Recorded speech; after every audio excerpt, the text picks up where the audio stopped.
చక్కనమ్మ పైడి బొమ్మ తేనె నవ్వుల జాబిలమ్మ లేని సాకులు చెప్పకమ్మ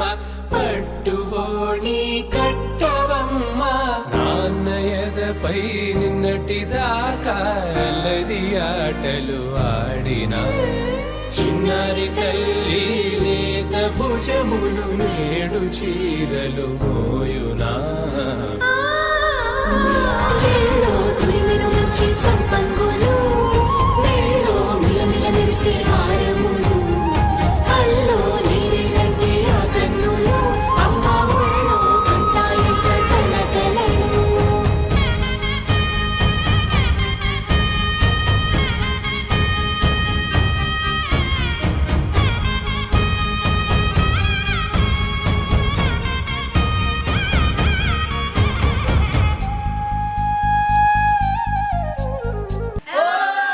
సొంపుగా గోరింట పండిన రెండు చేతులకు కోమలి రెండు చేతులకు ముత్తుల మోముకు ముద్దలుగా పశుపతి సువాసినులు కుంకుమలెత్తిను హాసినులు